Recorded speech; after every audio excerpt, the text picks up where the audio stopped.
So first of all, what are the topics we are going to cover today?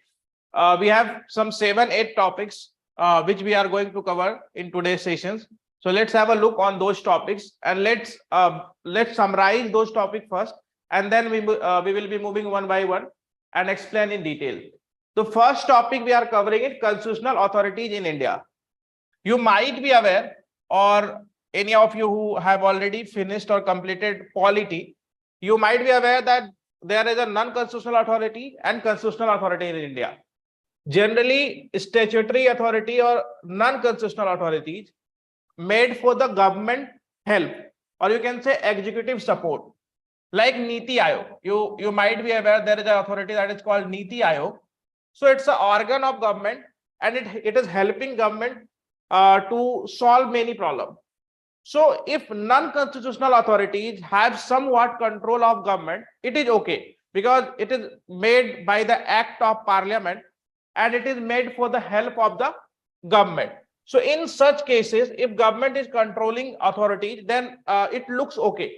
But if constitutional authorities is controlled by government and it does not run as per constitution, okay, so that is the sad state of democracy. Simple. What I am trying to explain, that there are two type of authorities, that is constitutional and non-constitutional authority. Non-constitutional authority is made by the act of parliament. We also call it as a statutory authority. So if non-constitutional authority is subordinate to government, that means okay, it's somewhat okay in democracy. But if constitutional authorities obey the government, or you can say government try to control over constitutional authorities, such as governor, you know how important this post is. And if it is controlled by the government or central government through the governor try to suppress the power of state government, it really a sad state of democracy, or democracy should not govern like that. Similarly, if we talk about election commission, you people might be aware how election commission important for us. If election commission is not conducting free and fair elections, then there is no meaning of democracy. In NCERT first chapter, we have been taught that free and fair election is a backbone of democracy. So if that is not happening, how we can say that India is a democratic? So in such scenario, election commission must be independent, and it should be independent from government. So it means that government should not control the constitutional authority. Constitutional authority should be governed by the constitutional law that is mentioned in constitution. Okay. So this we are going to discuss about governor and election commission. These are the two constitutional authorities which we are going to discuss, and we will learn that how government is trying to control these two authorities. And time and again, Supreme Court and other committees like Punchi Ayog, Sarkaria Ayog, that is, these are the committees which you can say that want the government that these constitutional authorities should be free. Okay. Next topic we are going to cover is a heat wave. Okay. Many of you are from Delhi,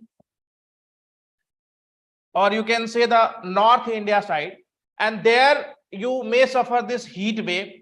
And recently, why it is in news? Because in Maharashtra, 11 people died due to this heat wave. There was a program which was you can say government sponsored program, and there was some award that was given by Home Minister, that is Amit Shah. And in that, so many people were sitting in the heat and they died. So this heat wave was in the news, and it will be in the news because North India, you know that summer is approaching, and North India face this heat wave. Moving to the next topic, center opposes same-sex marriage. This we are going to cover in detail. Here you will see that center and Supreme Court, they too are a different party, where Supreme Court is supporting, you can say, fundamental rights more, whereas center is saying that according to tradition and culture, same-sex marriage is not allowed. Okay, we generally boy marry a girl, right? So if boy is marrying boy, this is against our tradition or against our culture. So simple meaning that we should value cultures, or we should incorporate constitution. So that's a war between, you can say, Supreme Court and center, and hearing is going on. We don't know what would be the final verdict, but both should be, you can say, go together. Next is caste census. If someone from Bihar and other state You might be aware that in Bihar there is a caste census going on. And what is caste census? That is, that means how many OBC are there, how many SC, ST are there, how many of them are poor, what is their family earning and all. So some states, or you can say center, is not in favor of caste census. When I say center, it means central government, the government in power in Delhi. That is, currently BJP is power in Delhi, and BJP is not supporting caste census. They are saying that caste census is not required, but some of the state government like Bihar and other are supporting. Even major opposition party, that is Congress, is supporting caste census. And we will read in detail what is the benefits and what is the drawback of caste census. Next, we are going to read about the Stockholm Agreement. It is a, you can say, to resolve the conflict in Yemen. Okay, so that we will read in detail there. Next topic is National Quantum Mission. If you are a science background student, you might be aware about quantum physics. Okay, and you know that how it is a revolutionary. So implementing this quantum in AI, that is artificial intelligence, India is trying to incorporate so many missions and research. Recently, Pradhan Mantri Modi has, you can say, given their green signal for this mission, that is National Quantum Mission, that we will read in detail. Next topic we are going to read is India's population. Okay, so congratulations to all of you. You are leading in population scenario. And India top, you can say China. We are currently at 142.8. You can say China is somewhat, China is also there in 142 only, but 0.5. So China's population 2.5 crores. And we talk about India, but this is a census from, you can say, UN side. Okay, if we talk about our census, that India still is saying that we are at 139 crore. So according to India's census, we are still saying that we are behind China. So let's see what will happen once complete census is with us. Then we can analyze that. But still, anyhow, we are not, even if in our census also, we are not far behind China. Okay, so it's a concerning. But you people might be aware, the biggest resource is human resource. And if India has a great population, if this human can be turned into human resource, then it can be a asset for us. If that human is not turned into human resource, then it is a liability for us. Okay, so it's on government, it's on people, that whether the population should be turned into human resource or it should be as a liability to us. Next topic is National Civil Service Day. All of you, or even I, have prepared some time about this civil services, and you know that 21st April is celebrated as National Civil Service Day, and this day also remember the Sardar Vallabhbhai Patel, that we will read and discuss. So let's start by one. The first topic we have from GS paper 2. This way also you can classify the news. When you read any news, you should always classify that it is related to which subject, because ultimately when you're going to write an answer writing, there it will be helping you that you are aware of that current affair which is related to, you can say, your subject, which subject is related. So it is related to polity. And what is the context? Two recent comments of the Supreme Court will have a direct bearing on the concept of the independence of various constitutional authorities. Okay. So recently, Supreme Court has given its two verdicts, and those two verdicts will have an impact on various constitutional authorities. What are those two verdicts? Let us read. The first verdict is governor involvement in state politics. Court stated at a hearing that Sena versus Sena, that it is a disturbing when a governor get involved in a political process. Okay. Even previous sessions, I have discussed the role of governor. Role of governor is always a conflicting role. We generally say they are the agent of center. Okay, governor of agent of center. Okay, and it is appointed by the president with the help of council of ministers. So it is a agent of center, you can say. So governor, since is an agent of a center, and time and again center government use it as an authority to destabilize the state government. Right now, a case is going on in Supreme Court where you can say two fraction of Sena, that is Uddhav Thackeray fraction and Eknath Shinde fraction. And in that fraction, it seems, or you can say Supreme Court is in an impression that governor involved politically. Although governor post is a constitutional post, and he should be a constitutional authority, or he should behave as a constitutional authority. But he did not behave as, or he does not behave as a constitutional authority. He behaved as an agent of center. So this is the issue. That's what I have discussed in the beginning. What I have said, that if any constitutional authority is there and he is formed by the power of constitution, he should behave constitutionally, not as an agent of center. It is its moral responsibility also, as well as constitutional responsibility also. Since time and again the post of governor is questioned, okay, especially on two aspects. That is, first aspect in Article 356. Some of you might be aware about this Article 356. Those who are not aware, for them, it is an article by which, or it is an article or the power of governor by which governor can impose precedent rule in the state. Okay, this power is also you can say not utilized properly. You can say how means you are imposing emergency. That means you are snatching democracy from a state. If you are imposing emergency, it means you are you can say snatching democracy. And if that is also you can say apply in haste or in hurry, or you can say order of the center, constitutional brain is not applied. It is really a sad state. So we have a two example also. One in 2016, the government of Uttarakhand, that is Harish Rawat government, was there, and at that time governor implied Article 356 and said that the Harish Rawat government is unconstitutional and precedent rule was imposed. After 6 months of hearing, you can say Supreme Court said that this decision was unconstitutional. Now think of a situation. Supreme Court is saying that the emergency you are imposing on a state, that is, you have imposed emergency on a state, is an unconstitutional state. So it means a direct question over governor authority, right? And governor is appointed by the president. You can say that president authority is all directly questioned, because president is one who imposed the president rule in a state. So why such thing is happening? The moral is, or we can say that what we have to understand, कि हो क्यों रहा है ये चीजें? इसलिए हो रहा है because government is not acting as per constitution. When we are saying that governor decision is unconstitutional, it means we are saying that governor is not acting as per constitution. Governor is acting on the behest of center, or on the, you can say, order of the center. So this is a really state of state. One more example was there. A very conflicting governor, you can say, Bhuta Singh in Bihar. In polity, you might be aware that once election get over, that if any election is taking place in any state, and if that gets over, there is a governor responsibility that he has to give chance to single largest party to form the government. Okay, single largest party must be given chance to form the government.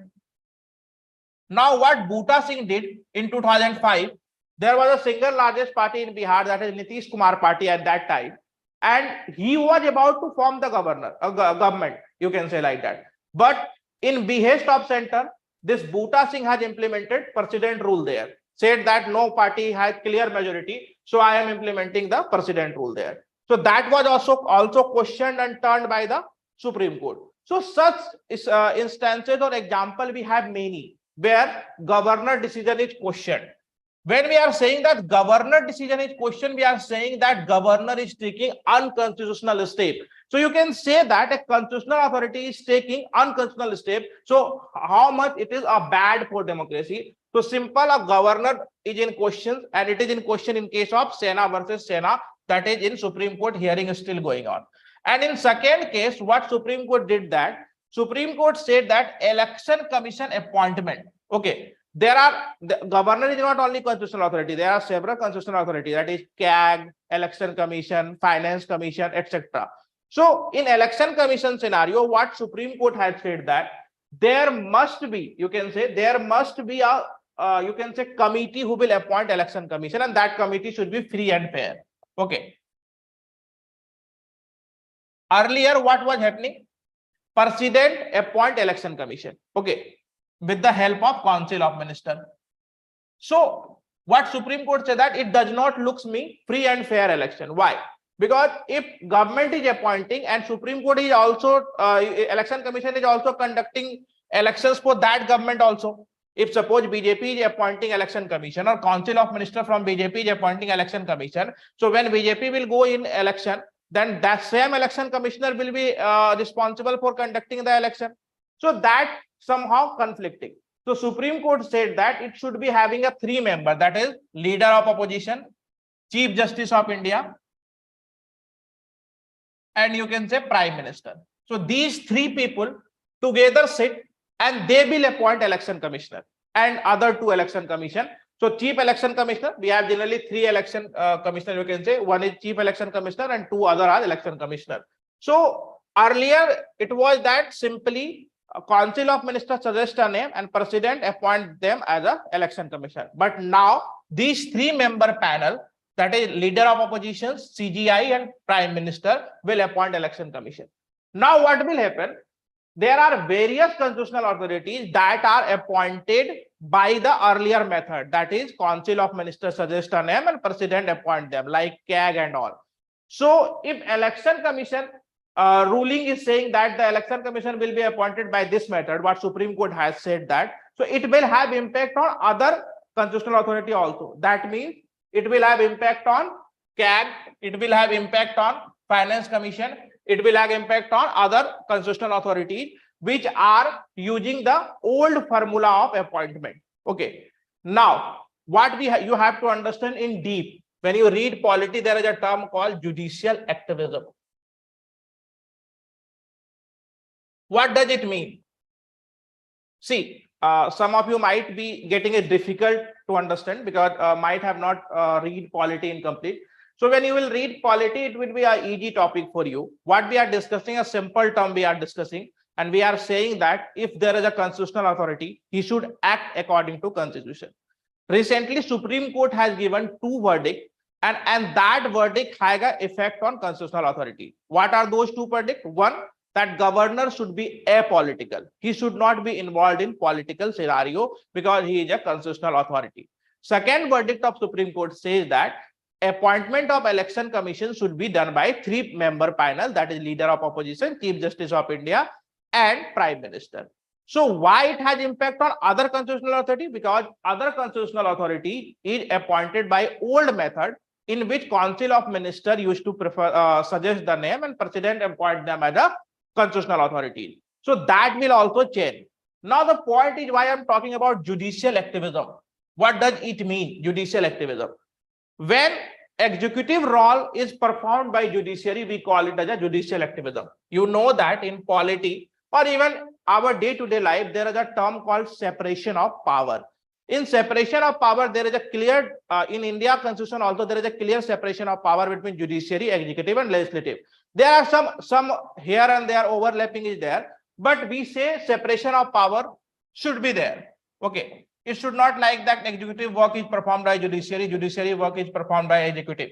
Like appointment of judges. Suppose if appointment of judges is started by executive, this should be a problem for judiciary. Similarly, if any executive appointment is looking after by judiciary, it is a problem. Okay. So my point is that judicial activism is going on when judiciary decide how election commissioner is chosen.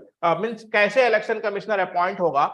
अगर ये judiciary decide कर रहा है, it is a judicial activism. But in this scenario, it is not under judicial activism. I will explain how. Although I am saying that since judiciary is deciding how election commission will be appointed, it is a judicial activism. But in current verdict, judicial activism is not applying. How? Because in this case, there is a void. What is the void? I will tell you. I'll show you that what is the void there. Okay. You can say that here.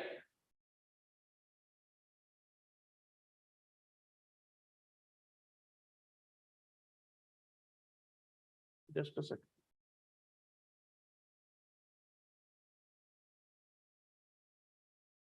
Okay. So read these 2 lines. It is very important. What is there? Simple phrases used in the constitution such as shall be appointed by the president, any constitutional authority, and appointment of the PM and the Attorney General of India. These are the constitutional. According to Article 324, that is Election Commission appointment, it is written that president subject to any law made on the behalf of parliament Since in the case of appointment of election commission, there is no law made by parliament till date. Okay, parliament has not made any law till date how election commission will be appointed. So judiciary has made a law. Judiciary said that there will be a 3-member panel who will appoint an election commissioner. Since there is a void here, okay, why I'm saying void? Because if there is a law set up by parliament, then judiciary would not be interfering in this. Since there is no law set up by parliament, so that's why judiciary has made a law, and judiciary has said to parliament that you can amend this verdict and can make your own law. So judiciary has passed the buck on, you can say, parliament, that parliament has power that how will be election commissioner will be appointed, and till the time parliament enact any law, I am making a law and I am saying that there would be a 3-member panel and those will be responsible for appointing election commission. So this is what we have to discuss in this topic. Just to summarize again, simple thing we are discussing that constitutional authority should work according to constitution and they should be free and fair. And the first and foremost things to be free and fair is their appointment should be free and fair. Think of a situation. Suppose if I am hiring my relative as a employee in my institution, so I cannot be that employee cannot be free and fair, right? So if government is appointing his man as an election commissioner, his man as a CAG and all, so he cannot work in free and fair manner. Why we are questioning governor now and then? Because the tenure of governor is not fixed. It should be fixed for 5 years. Why governor is always following? Suppose if someone become governor and he has to obey constitution or he has to follow his mind, so why he is not able to follow his mind? Because he know that once he do such things and he disobey central government, he would be transferred or he would be removed as a governor. If he had security of his tenure, that is 5 years. Suppose a IS is taking a decision. Suppose you become an IS and you are taking a decision. You are a permanent executive. You are there till your retirement. The maximum they can do you transfer from one district to other. Rest anything they cannot do you. Because if you are doing good work, they cannot remove you. But in case of governor, they can remove them. Okay, so that's why governor is not acting, or you can say governor cannot act as per constitution. So you can say tenure fix must be there. Governor should have a fixed tenure. Similarly, free and fair appointment of election commissioner is also a requirement, or any other constitutional authority. If this not talking about governor or election commissioner, any you can say any constitutional authority must be appointed in free and fair manner. It must have, you can say, a tenure, or you can say like a fixed tenure, 5 years, 6 years, 4 years, so that once he is appointed, he is aware that whatever I am doing in next 4 years, no one is going to remove me. It is my power and I will handle that. If he is not aware, if he is insecure about his tenure and all, he will not able to take independent decisions or decision as per constitution. So this was news, you can say first news. Moving to the next news is about heat wave. Okay, people belonging to North India might be aware about this. Complete you can say Delhi and all is facing heat wave, and you can say that according to this is the topic from General Study 1, that is geography. 11 people died due to heat stroke after they attended a large public gathering in open Mumbai. What I have discussed in the beginning only, there was a you can say award ceremony to facilitate eminent social worker Dattatreya Narayan. So there was an award ceremony to facilitate social worker, you can say Narayan, was his name. Or you can say it award is called Maharashtra Bhushan Award. So Home Minister has visited Maharashtra to award Maharashtra Bhushan Award, and in that you can say so many people fall ill and 11 people died due to heat stroke. Okay, or you can say died due to heat wave. So it was concerning, and it is in the news, you can say. Nothing much to discuss in this. You know that what heat wave is. Generally temperature above 40 degrees Celsius. And you know that this complete area, the area like Delhi and all. What are the impact of heat wave? Health impact, you can say. Several type of diseases, heat stroke, heat exhaustion, dehydration, power outage, crop failure, water scarcity, air pollution. These are some of the impact of heat wave. Not much important this topic, but yeah, as far as the environmental condition is concerned, there are this topic is related to various topics like pollution, you can say, you can say since due to heat wave, the use of AC is increased. So environment related, you can say problem we face, because you know that when we use AC, it has a greenhouse gases. So you can relate this topic to many other topics, but this topic alone is not much important. Okay, moving to the next topic, that is center opposes same-sex marriage. I have already discussed in the beginning only what same-sex marriage means, that a boy is marrying to boy or girl is marrying to girl. Okay. So now what is the conflict here? The conflict here is that center is saying that it is unconstitutional, or you can say it is against our tradition, whereas Supreme Court is saying that since fundamental rights suggest that you can live your life in your own way, so accordingly same-sex marriage should be allowed. And there is no clear verdict at, as it is in the hearing is going on, and it is under Chief Justice of India, that is D.Y. Chandrachud bench. So soon we are going to get any verdict, and then we can say that what is the final verdict. But government and center both are against to each other. So we will read some of the point what government is saying and what center is saying. Same-sex marriage is the legal recognition of marriage between two individuals of the same sex. It grants same-sex couple the same legal and social recognition. What generally, you know that if same-sex marriage is there, so government is not formulating any law. We know that if any marriage is, you can say divorce is there, so you can say that they are entitled to get compensation, but that is not happening in same-sex marriage. So it should be formulated properly. You can say in 2018, Supreme Court has decriminalized Article 377. Okay. You can say here decriminalize Article 377 that is related to same-sex marriage, but it has just decriminalized. There are a lot of things need to be done more further. Okay, suppose Supreme Court says that it is not a criminal practice, but government should make a formulation that what are the benefits same-sex marriage are going to get, or whether he is entitled to be family here or not. Means अगर परिवार का property है तो उसको मिलेगा कि नहीं मिलेगा, because if further suppose परिवार कहता है कि हम नहीं देंगे, तो what will be the repercussion of that? So all these things government need to decide. Since government has not decided, so case is in the Supreme Court. Once Supreme Court will give verdicts, government has to form its law. Currently government is opposing Supreme Court view, so we will see what will happen finally. Despite this, Indian government has not yet taken any concrete, you can say, step towards legalizing same-sex marriage.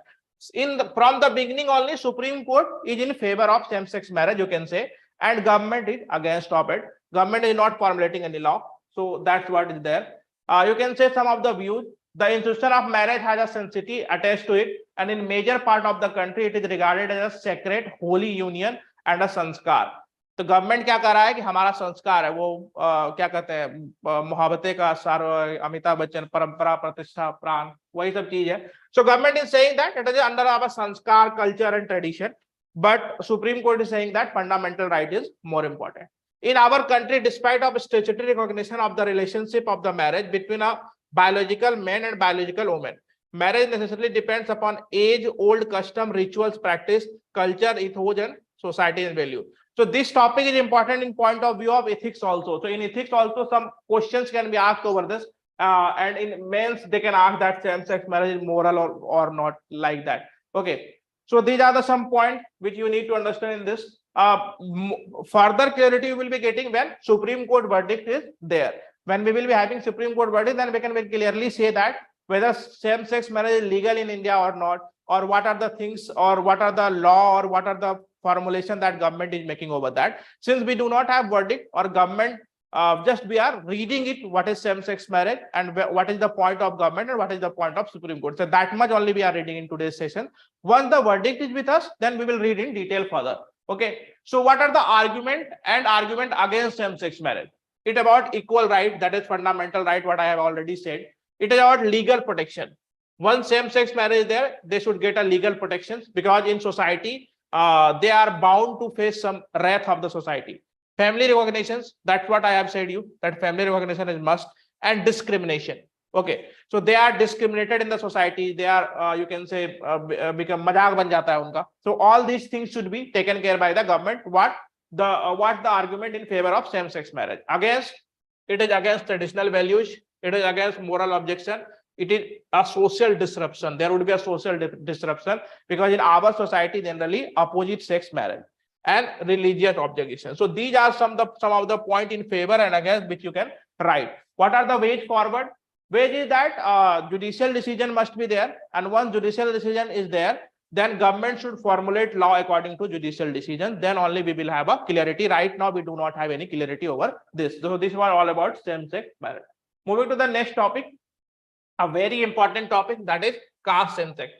I am fully confident that the student who is attending today's session, many of you may be against reservations. Okay, so whether there should be reservation or not, it's always a debatable topic.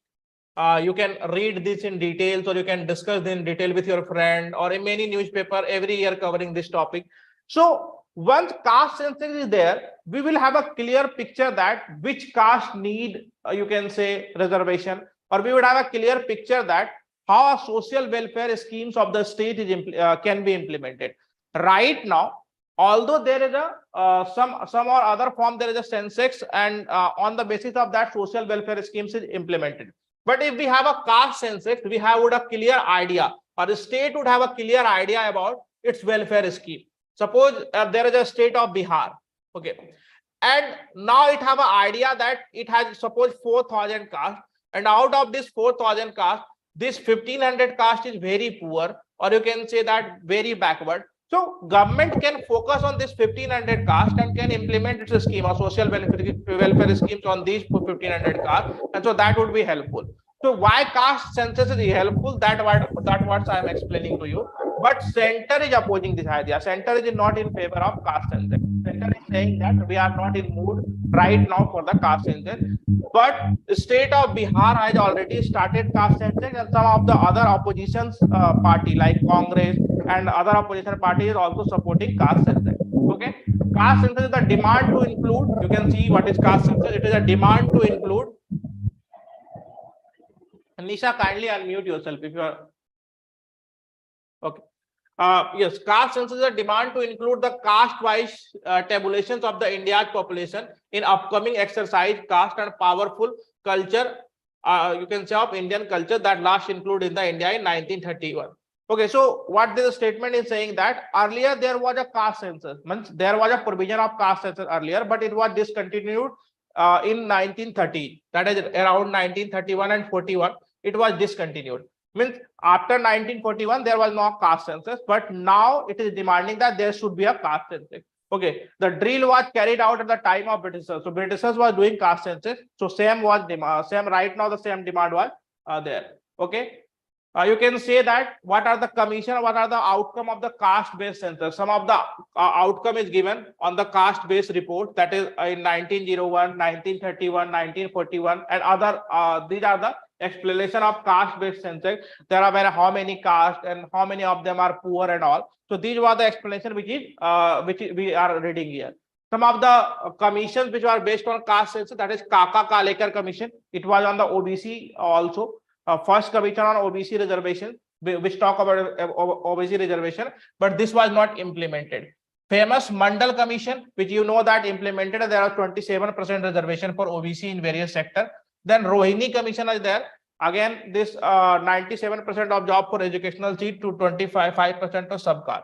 So these are the some commissions which have already been done on the caste basis, you can say, or caste census.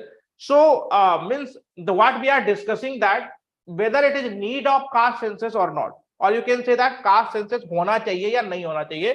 So there are argument in favor also, and there are argument in against also. Some are saying that caste census is mandatory, and some states or some government are saying that caste census is not required. What government is carrying right now, means in place of caste census, what government is doing, that is social economic caste census. So government is doing directly, in spite of doing directly caste census, government is doing social economic caste census. On this basis, some of the socially backward sections is given some priority. But what now it is demanding a complete caste census. It should not be basis of social or economic. On all criteria, or whenever there is a census, it should be on basis of caste only. So it's you can say different government have different views on this, and some are against it and some are for it. You can say that reason behind the demand of caste census. First reason given is representation. Okay, everyone should have representation in caste. You can say in census, and census is taking place due to representation only, right? So if census is going on, it should have a correct representation, redressal of social injustice. Okay, that I have already explained in the beginning, that government would have a clear idea which section of society need to be focused on more and which section of society need to be implemented with social welfare scheme. So the caste census is very important. Resource allocation, we generally say that we all have equal you can say power over resources, but is it like that? No. 3% people you can say accompany over 97% of the resources, and rest you can say that 97% people are just you can say utilizing the 3% resources. So this was the poverty disparity in India which we discussed generally. And then accurate data. Once we have a caste census with us, we would be having accurate data of poverty, accurate data of caste arithmetic. Right now we generally say na, right, some of you also might be saying that कि टीना डाबी जो है वो IAS बन गई and उसके father भी IAS थे और उसके और भी फादर आईएएस थे, तो उसको क्यों मिला रिजर्वेशन, हमको क्यों नहीं मिला? So we generally make such type of question ना, right? You might have heard when Tina Dabi qualified the exam. So such type of question need to be eliminated, क्योंकि एक टीना डाबी उदाहरण नहीं बन सकती. One Tina Dabi should not be examples. Okay, there are so many in her caste or in other caste, and we have to accumulate those. We have to complete an idea or data we should having, so we can, on complete data we can talk of that whether that community need to be given reservation or not. Okay, so one Tina dummy example is not sufficient to judge whether that community or that society is required for the reservation or not. Okay, argument against it is a violation of privacy, because a lot of the questions is asked from the caste. Political implication, you know that so in India religion is a politics, in India caste is politics. So in India everything is politics. Anything, everything which you read means according to government, or you can say according to a party in power or party in oppositions, they think everything about political benefit, or if they are getting benefits from it or not. If they think that it is not benefiting them, they will not implement. If they are thinking it is benefiting, they are not thinking according to you. आपको क्या benefit हो रहा है ये political पार्टियां नहीं सोचती है. उनको पॉलिटिकल पार्टियों को इस स्टेप से वोट मिलेगा या नहीं मिलेगा, उस हिसाब से वो काम करती है. So caste census is one of those. Okay, then resource allocations and administrative challenges. So see are the some against and for. You can read this detail when you will getting this PDF. That what are the challenges and what are the you can say argument in the favor of the caste census. Okay, moving to the next topic, it is about national quantum mission. Okay, you might be aware about quantum physics, what I have already said. And according to artificial intelligence, now it is a period or era of artificial intelligence, and in artificial intelligence quantum physics is playing its vital role. So Union Cabinet recently have approved 6,000 crore rupees for national quantum mission, and that will fund research and development of the quantum computing technology. So you can say, even in the picture you can say that Pradhan Mantri had approved 6,000 crore for the development of the technology. Nothing much in this news, just you have to understand that what are the four sectors where this implement is. These are the four sectors, that is quantum computing, quantum communication, quantum sensing and metrology, and quantum material and device. So it is a prelims question, or you can say prelims material, where direct question will be there, that quantum you can say schemes of the government is implementing on which of the four areas, and there would be options for you. So the first is quantum computing, quantum communication, quantum sensing and metrology, and quantum material device. So these are the four areas or four sections where quantum mechanics is going to be implemented, so that research and development can be there and artificial intelligence can be improved further. So it is a topic of science, quantum physics you are going to read in science. Okay, next topic is about Stockholm Agreement. It is a, you can say, IR topic, international relation, and GS paper 2. So you can see, if you you can watch this image, there is a conflict between Yemen and Houthi. These are the two conflict state, or you can say country, Yemen and Houthi. So why we are reading Stockholm Agreement? This agreement take place in Sweden in 2018. And it was to resolve, you can say, this conflict, and it was taken in presence or in supervision of United Nations. So United Nations, it's in its presence to resolve the Yemen conflict, you can say, done Stockholm Agreement. What was that agreement? That agreement comprised of three sub-agreement, you can say. The first is prisoner exchange agreement, second is Houthi agreement, and third is Taj agreement. These are the three agreements which comprise of Stockholm agreement. You can divide Stockholm agreement in these three sections. Why it is in the news? Because I have told you that it was agreement was in 13 December 2018, but why we are reading in April month of 2023? Because some of the prisoner has been released. Okay, so when there is a war between Yemen and Houthi, इन दोनों के बीच में लड़ाई होता है, तो कई सारे prisoner जो है, चाहे वो यमन के हो या हौथी के हो, उनको जो है प्रिजनर बनना पड़ जाता है, क्योंकि वो बचना चाहते हैं और किसी जेल में चले जाते हैं.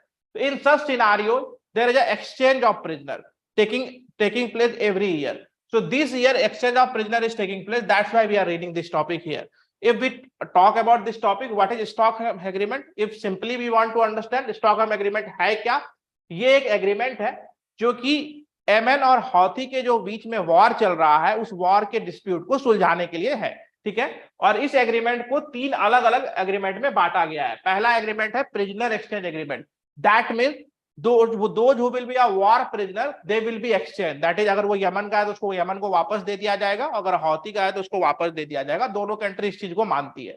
Then next is this agreement includes a ceasefire. That means there will be no war between those, and because you know that UN believe in peace and they wanted to be peace between these two countries.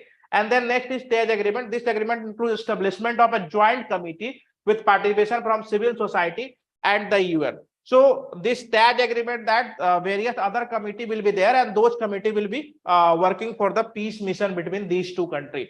So this is a important Stockholm agreement. You can say Stockholm agreement is a agreement to resolve conflict between Yemen and Houthi. So this was in the news where prisoner was released. Okay, moving to the next topic. National Civil Service Day, the last topic of the day for the current affairs section. National Civil Service Day, you know that this day is celebrated in the, you can say there was an address which was done to the civil services, and some of the award is also given to them for their services to the country. And it was first addressed by Sardar Vallabhbhai Patel on 21st April 1947. And from that day till date, this day is celebrated as 21st day. April 1947. So 21st April is celebrated as National Civil Service Day. Okay. Now on 21st April, first addressed was by Sardar Vallabhbhai Patel. You know that he is also known as Iron Man. Okay. And main architect of unification of princely state in India. You might be reading about him in details in polity. So on 21st April, this person has addressed, you can say, civil services aspirant, or you can say at that time who were in the civil services, he addressed them in Metcalfe House, Delhi. Okay, in Metcalfe House, Delhi, he addressed them on 21st April 1947, and since that day, this day is celebrated as Civil Services Day. He addressed them as a steel frame of India.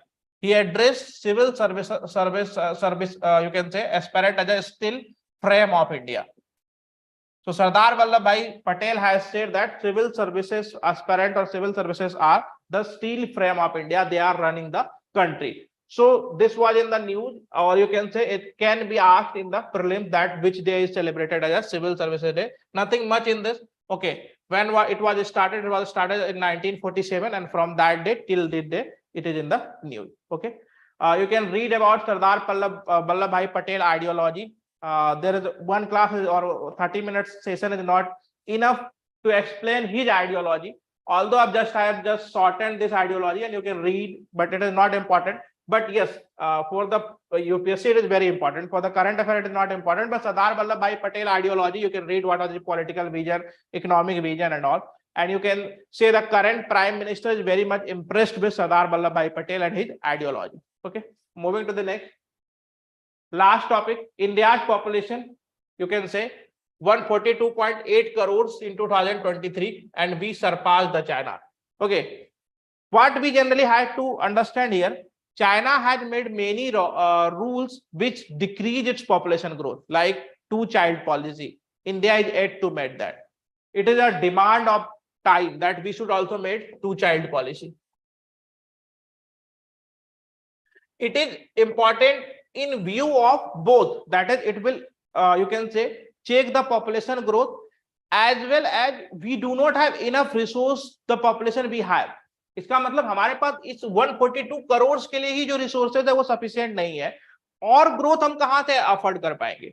So it is a challenging for us. So we have to anyhow stop our population growth. The way or the rate at which we are growing should need to be stopped. China has done a lot on that, and the result is similar. You can say result is in front of us, and China is behind us now. Okay.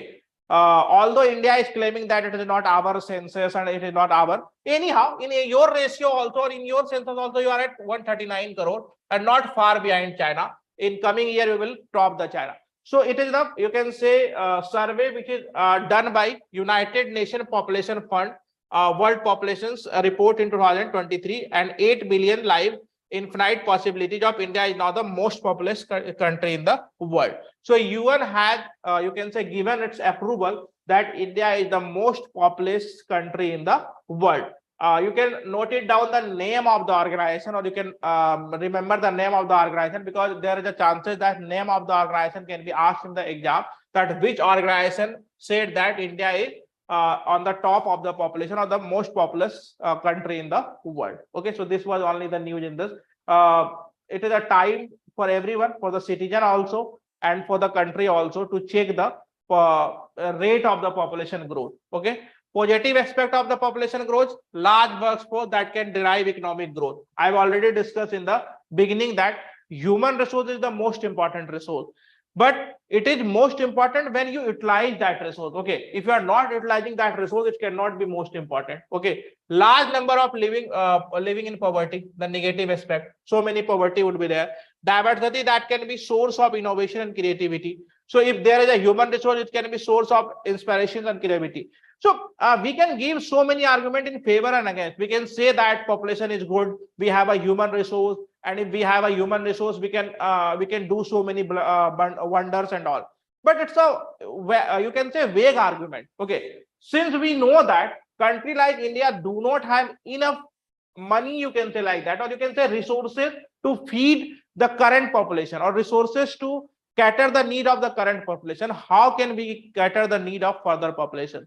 So population growth is good when we have a human resource, but we do not have much human resource. So many people are dying due to poverty, due to heat wave and everything. And in such scenario, if we are talking about negative and positive aspect, it does not make sense. Okay. So according to me, for country like India, it's always a negative aspect. Increasing population is always a negative aspect, and we need to check that.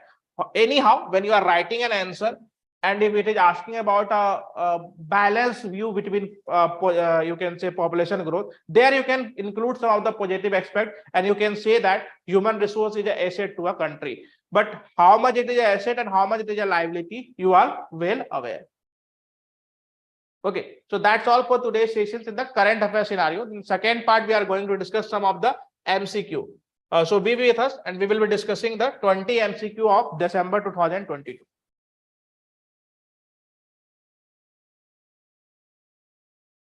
Okay, the first question here is, again, just we have read about the caste census, and you can see that it is a question similar approach on that only. Although question is of December month, but it is on the basis of caste census only. The question here asked is, the first question is the Dhewar Commission. Okay, created primitive tribal groups as a separate category that are less developed among the tribal group. It is the correct one. Odisha has the highest number of patriotically vulnerable tribal groups. Again, it is, you can say, this one is also correct one. And the next one is Jarwaj and Onges are the some of the PVTs in Odisha. No, there are PVT in Andaman Nicobar.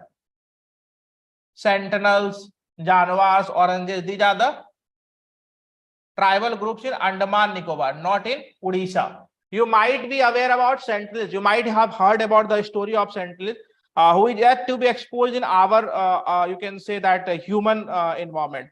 जब tsunami आया था, तो ये जो Sentinels जो कि Andaman Nicobar island में रहते थे, इनको चेक करने के लिए उन सेंटिनल आइलैंड्स के ऊपर से हवाई जहाज या एरोप्लेन्स गए थे. And then when they started shooting bow and arrow over aeroplanes, then we understood that they are well and good. So we again left them in their conditions, because whenever we tried to approach them, they are not responding positively. They are trying to attack us. So the Sentinel is still unexplored, you can say, tribe in Andaman Nicobar. And there are a lot of videos on YouTube about Sentinel, how government is trying to put efforts to make them in mainstream, but they are not coming in the mainstream. They are still living in a tribal life, and they're in Andaman Nicobar. So the question here is, and the statement D is the correct one. Moving to the next question. Arrange the following island. Some of you might be reading geography. So such type of question can be asked on the geography. Question is asked that you have to arrange the island of South China Sea from north to south. Okay. So let's move on to the map. If you see this map, you have to arrange accordingly in this map from north to south. You know that this is called north and this is called south. So from north to south, you have to arrange this. So first you can see this Paracel Island. Okay, so it will be the one. Then separately island, it would be a second part, and then you have this 3 and 4th is here. Okay, so that is Natuna Island and Anabas Island. So the correct answer would be 2, 1, 3, 4. This would be the correct answer. You can see in the map. Nothing you have to do, just you have to arrange from north to south. Okay, so through the map you can easily arrange that. Okay, so from north and south, the name of the island is given. So such type of questions through the map you can be asked. There is a special topic in geography, that is map reading, so that you can understand from here. Next topic is, which of the following organization released the State of Finance for Nature report? Okay, so the question is asking which organization is releasing State of Finance for Nature report. Every section when we are reading the you can say MCQ part, every day there is a one question or two questions there that is asking about report is published by which organization. So this is very important. Whenever you are reading current affair news, you must read about the report, and that report is published by which organization and what are the parameters on which that report is published. Here the answer would be the A, that is UN Environment Program, that is UNEP. Others are not the answer. So this report is published by that.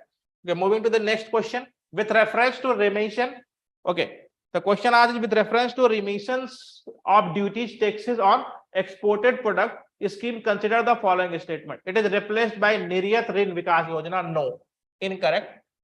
It is meant to provide a zero rating of export or ensure that no domestic taxes are added to goods meant for export. Correct one.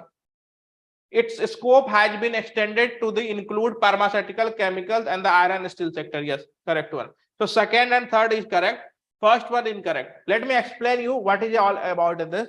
It is asking about remission of duties and taxes on exported product. You might be aware there are two terms when we talk about foreign. It is called export and import. When we send something from outside India, it is called export. So the question is on the same, that if we are exporting something, the domestic tax should not be implemented on that. Okay, suppose if you are exporting a product, and if a domestic tax is imposed on that same product, then that product would be costly and India would not able to sell that product in foreign market. So in such scenario, government to you can say encourage export has, you can say, remove the domestic taxes which is implying on that. So that's why the second and third is the correct one. The Niryat Rin Vikas Yojana is different in this Niryat Rin Vikas Yojana. It is clear by the name that there is a loan given to the exporter. So it is not a replacement of Niryat Vikas Yojana, because Niryat Rin Vikas Yojana is different, and the question which is asked about is reference to remission duties and taxes is different. So question, second and third would be the right answer. First one is the incorrect answer. Moving to the next one. Consider the following statement. The Cabinet Committee of Economic Affairs is chaired by Finance Minister. No, it is chaired by either Prime Minister or in his absence, Home Minister, that is Ministry of Home Affairs. So it is not chaired by the Finance Minister. It is incorrect. The approval of minimum support price, very important question. The approval of minimum support price by the Cabinet Committee on the Economic Affairs is done on the recommendation of Commission for Agriculture Cost and Prices. It is a statutory body, Commission for Agriculture Cost and Prices, because MSP is always in news, right? You always heard about MSP. Farmer is demanding about MSP. So who is that organization which is recommending for MSP? So Commission for Agriculture Cost and Prices is the organization which recommend for MSP. So this is one the correct one. So only 2 is the correct one. The first one is wrong. Moving to the next. Consider the following statement. The World Bank defines extreme poor to those living the. No, it is incorrect. It has been updated. It is $2.15 or something like that. So no, it is not $1.90. The extreme poverty line is based on 2017 as a purchasing power parity. Yes. Now what government is saying that the poverty should be defined not as per you can say this per day earning. It should be defined on purchasing power parity. Why it should be defined on purchasing power parity? And it would be giving a clear idea about the country's growth. Suppose if a person is earning 80 lakh rupees in US. So in India, if a same person have to live the same lifestyle as an US who is earning 80 lakh, in India he has to earn only 23 lakh, not 18 lakh. Okay. So because in India he can buy all those things in 23 lakh, what US need to spend 80 lakh. So this is all about purchasing power parity. How means कैसे आपका purchasing power parity कितना है? So second is the right one, first is incorrect one. So poverty should be defined on the purchasing power parity, not on this report. So this was in the news. Okay. Moving to the next question. Consider the following statement. Again, an important question from polity. Article 127 of the Indian Constitution proposes that when a quorum of a permanent judge is needed to be continued to hold a Supreme Court session, the President can nominate High Court judge as an ad hoc. Okay, so here it is written President can nominate. No, it is CJI, Chief Justice of India, can nominate and President will appoint. So CJI can nominate and President will appoint. So first one is incorrect. The ad hoc judge of India carries all the power, authority, and advantage and the obligation of Supreme Court judge. Yes, right. Second one. So try to understand what was the question. Question was, according to Article 127 of Indian Constitution, proposes that when a quorum, what does quorum means? That is 10% of total strength. Suppose total strength of Supreme Court is 34. If 10% of total strength is not there, then in that scenario, any High Court judge or any other, you can say retired judge can be means nominated or appointed as an ad hoc judge.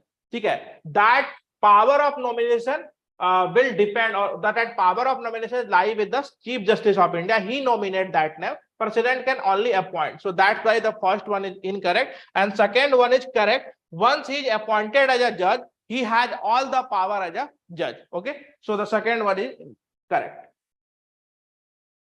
Moving to the next question. With reference to following Shanghai deer, consider the following statement. Again, this is about you can say wildlife park question. Now it is always a challenging for us. When I was also preparing, it was a challenge for me that which wildlife we should study, about which temple we should study, because there are a lot of temples, lot of wildlife and all. So we should figure out that where President has visited, whether Prime Minister has visited there or not. So that can be asked in the exam. Okay. The question is about with reference to Shanghai deer. It is found only in Panna National Park. No. Okay, it is in Manipur recently that is visited by the you can say Prime Minister. It is listed as a vulnerable on the IUCN Red List. No. Okay, so neither one nor two is both is incorrect here. You can read it here that what is the context of asking this question. The Prime Minister has recently addressed the Manipur Shanghai Festival. So the Shanghai deer is located in Manipur, not in Panna National Park, which is in Madhya Pradesh. So statement one is incorrect. The Shanghai deer is also known as Manipur deer. Is found only in Kabul Lamjao National Park. So it is located in Kabul Lamjao National Park.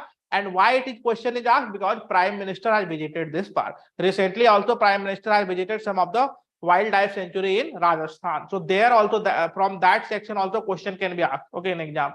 Okay.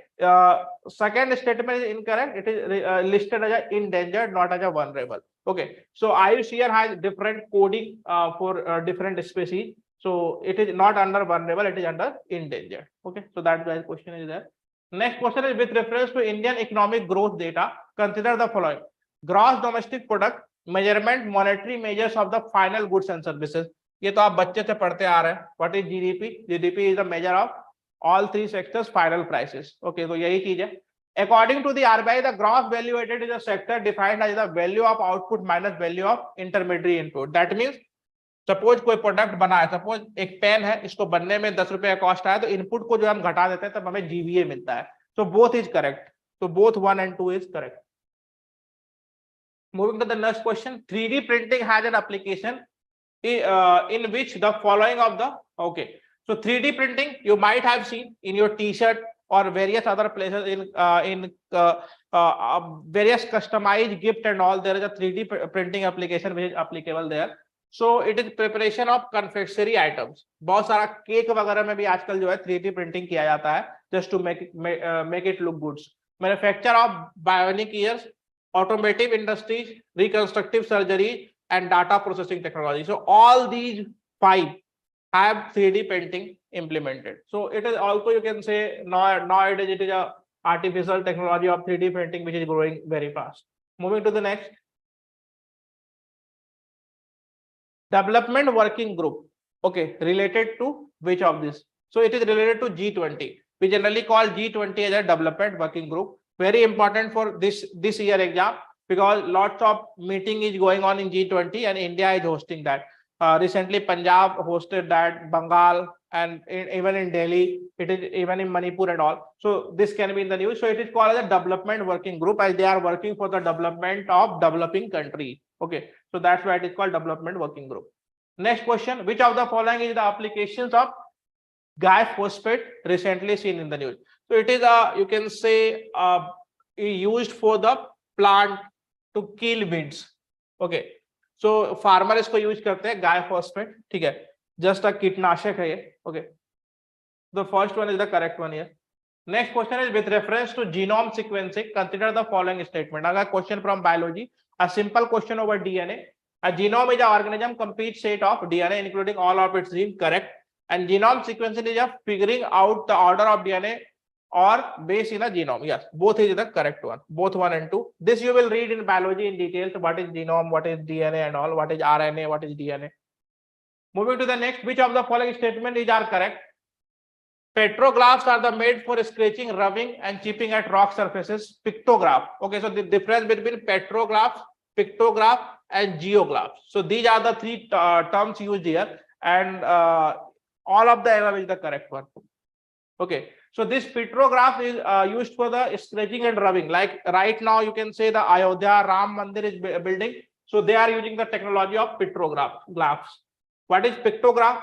It is used in the हम कहते हैं Ashoka rock. So it has a pictograph. And this geoglyphs is simply making some architects on direct on ground. Suppose ये एक कोई जमीन है, इसके ऊपर हमने कोई एक architect बना दिया, so that is called geoglyph. So these all the 3 are the right one. Moving to the next question. With reference to the Commission for Air Quality Management, consider the following statement. It is a statutory body. It is headed by Prime Minister of India. It is a statutory body, correct one. It is not headed by the Prime Minister of India. It is headed by the, you can say, chairman. Chairman is appointed by the government, and that head this organization, not Prime Minister of India. So only one is the correct one. With reference to conjugal right, what does it mean and what context it has been used? Just let me explain that. Conjugal right is the right of privacy of husband and wife. That is, husband and wife should be given some privacy and they have some life. So why it is in the news? Recently, Punjab government has stated that there would be a conjugal rights for the husband and wife in the jail also. Suppose if husband is visiting jail and wife is already there due to some crime, so they can meet in some private areas, they can spend some time in private areas and all. So that is a conjugal right that is given to the jail inmates by the Punjab government. So that's why it is in the news. Conjugal right is the right created by marriage, that is the right of the husband and the wife to company with the spouse. So it is the correct one. And in the context of prison, conjugal visit refers to the concept of allowing prisoner to spend some time in privacy with his spouse within the you can say in jail. So it is both 1 and 2 and correct. So if they are visiting jail, so they can spend some private movement. So that is a conjugal rights, and which is important in point why it is in the news, because Punjab government has recently given them this right. Moving to the next question. With reference to gamma ray burst, consider the following statement. Again, a science and technology question. GRB, gamma rays, alpha, beta, gamma, you might have read in your classes, are the powerful astronomical burst, high energy gamma ray. Correct. GRB emits more energy in few seconds than our sun will emit in its lifetime. Again, correct one. So both 1 and 2 are correct. Moving to the next question, Arnala, recently seen in the news, refers to an anti-submarine warfare. It is an indigenously developed anti-submarine warfare. ठीक है, जो कि India ने develop किया है. So that's why it is in the news. You can see in the picture how it looks like. Arnala is the first 8 indigenously built anti-submarine warfare solo watercraft. The Indian Navy launched Arnala in the shipbuilding facility in Chennai.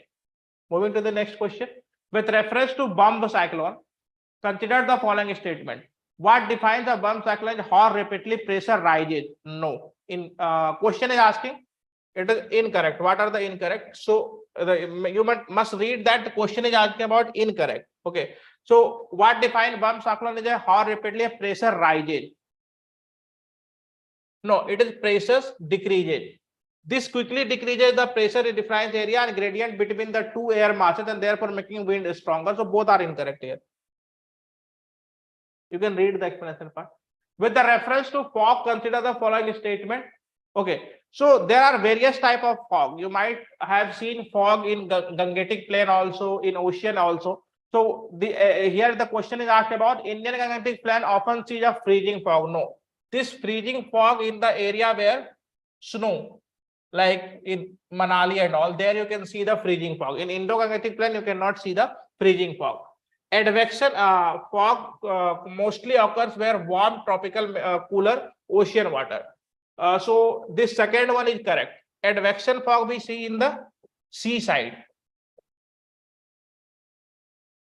Advection fog where the sea or ocean area is there advection fog. Freezing fog in the, you can say, ice area or snowy area. Radiation fog, it is in the Indo-Gangetic Plain. Radiation fog.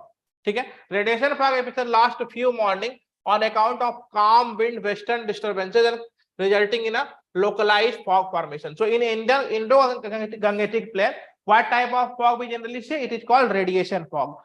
In oceanic area, it is advection fog, or you can say freezing fog in a, you can say, snow area like Himachal and all. So these are the there are other type of fog also, that is like warm fog and different type of fog that you need not to read in detail, much in detail. So these are the important. So the you can say second and third is the correct one. First one is the wrong. Okay, so that's all. This 20 MCQ. Any questions? Anything you want to ask?